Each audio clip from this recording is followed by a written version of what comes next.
시청자 여러분 안녕하십니까? 폴리티코 정치연구소입니다. 저는 신유철입니다. 이 시간에 여러분들과 얘기 나눠볼 것은 교육 카르텔인데요. 왜 카르텔이라는 말이 나오는지부터 설명하고 지금 카르텔 관련해서 선생님들이 어떻게 엮여 있는지 그 얘기 좀 해보려고 합니다. 상당한 불법이에요. 일단 카르텔이라는 말이 돈으로 똘똘 뭉친 관계 이렇게 해석할 수 있잖아요. 돈을 벌기 위해선 물불을 안 가리는 조직 혹은 그런 조직들의 연계, 일단 무조건 돈을 벌고 오자 이겁니다. 그래서 사교육 카르텔, 사교육 쪽에서 돈을 벌려고 하는 사람들, 눈에 불을 켜고 돈질을 하는 사람들의 얘기입니다. 지금 보면 학원들, 우리가 지금 말하는 메가스터디, 대성학원, 시대인재, 이강학원, 이투스 이런 대형 학원들이 현역 교사들한테 컨설팅 받고 문제 출제하거나 이런 것들 계속 도움을 받아왔던 겁니다. 현직 교사. 그러면 돈을 얼마나 주느냐? 지금 나와 있는 것만 현직 교사 한 130여 명이 최근에 정부에서, 그러니까 국세청이죠. 정부에서 대형 입시학원 세무조사 하겠다고 밝힌 뒤로 지금 최근 10년간에 5천만 원 이상 돈을 지급한 현직 고교 교사 규모가 130여 명이다. 현직 고등학교 교사 130여 명에게 이 대형 입시학원들이 돈을 엄청나게 쏟아부었고 그 130명 중에 1억 원 이상 받은 사람이 60여 명. 최대 9억 3천만 원을 받은 사람도 있다. 현역 선생님입니다. 그리고 이 현역 선생님들 중에는 어떤 사람들이 포함되어 있냐? 수능 모의고사 출제, 교육과정 연구, 이런 한국교육과정 평가원 업무에 참여했던 사람들이 돈을 엄청나게 더 받았습니다. 이 대형 입시학원이 기가 막히게 그 사람들을 찾아내서 돈 주고 그 사람들로부터 참여했을 때 출제 어떤 문제 나왔는지 다 받아간 겁니다. 이런 예가 있습니다. 서울 어떤 고등학교의 사회교사인데요.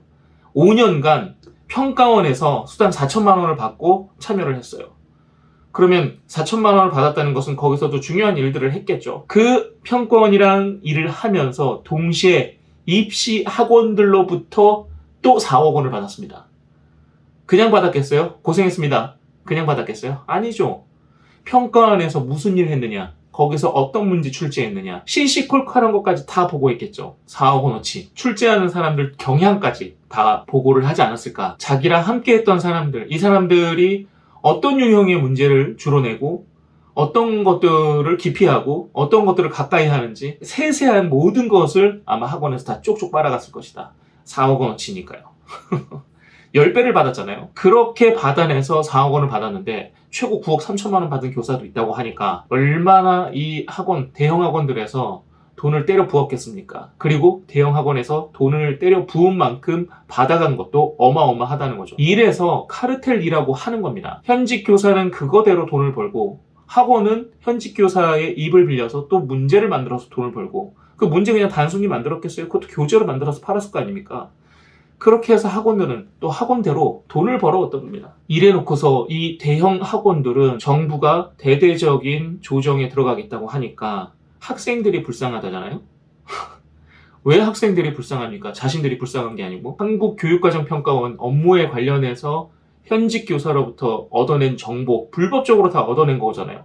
그러니까 이 리스크 비용이 들어갔기 때문에 준 비용이 엄청난 겁니다. 교사들도 그걸 감안하고 그 큰 돈을 받아서 정보를 제공했겠죠.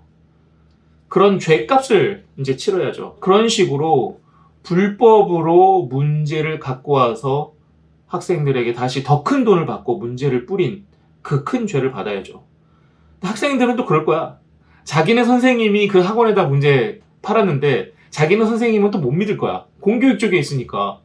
사교육에서 학원들이 파는 문제가 더 정확하고 더 괜찮겠지라고 생각했겠죠. 학생들은 또 학생대로 그렇게 하면 공교육에서 나간 정보임에도 불구하고 공교육에 대한 신뢰는 또 떨어지고 에이 저 선생님 뭐하러 학원에 가서 사오면 되지. 비싸게 몇백만 원씩 주고 그거 사면 되지. 저 선생님 얘기 뭐하러 들어. 알고 보니까 그 선생님이 판 문제들인데. 이게 악순환이 계속되어 왔던 겁니다. 해가 지나면 지날수록. 그러면 돈을 버는 사람들은 계속 거기에 부가가치를 부여해가지고 문제 한 문제에 돈 넣고 해가지고 학원들 또 선생님들을 하면 그 사교육 쪽 선생님들 다 그런 사람들이 돈을 벌어가는 거예요. 그리고 현직 교사들은 뭐 얼마나 받겠어요. 지금 현직 교사가 100명입니까? 현직 교사들 중에서도 이 일부만 그 돈을 챙긴 겁니다. 수많은 현직 교사들이 이 몇몇 때문에 같이 욕을 먹는 수밖에 없는 그런 상황에 놓여 있는 거죠. 이렇게 해서 현직 교사들에게 산 정보들은 다 이제 학원이나 학원 강사들한테 넘어가는데, 학원 강사들은 그걸 근거로 해서 또 문제를 파는 거잖아요. 아예 어떤 선생님은 자기가 수능 수학 브로커래요. 교육과정 평가원과 열업을 이어주는 나는 브로커입니다. 아예 그냥 카페가 그렇게 돼 있어요. 카페 교재 이름도 평가원 브로커, 이렇게 해서 그냥 그 문제집을 파는 겁니다.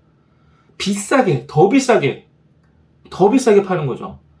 거기서 돈을 붙여서 결국에 피해보는 건 뭡니까? 학생들, 학부모겠죠. 뭣도 모르고 학생들은 학교 선생님은 못 믿고 학원에서 주는 문제들만 냈다 사가지고 또 문제 풀겠죠. 학부모는 학부모대로 교육과정 평가원의 정보를 가져온 강사라는 말만 듣고 또 거기서 또 문제집 사겠죠.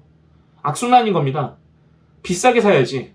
비싼 문제일수록 더 잘 팔리겠죠. 또 수능 출제위원회 8번이나 참여한 사람이 모의고사, 국어 모의고사를 만들어서 대형 입시학원에다가 납품했다는 사람들도 있습니다. 그러니까 무조건 이 출제했던 사람들 섭외해가지고 기존에 나왔던 문제들 정리해가지고 파는 거죠. 결국에는 공교육 현장에 있는 교사들의 정보를 빼다가 사교육이 돈을 엄청나게 덤탱이 씌워가지고 학부모들에게 갖다 파는 겁니다.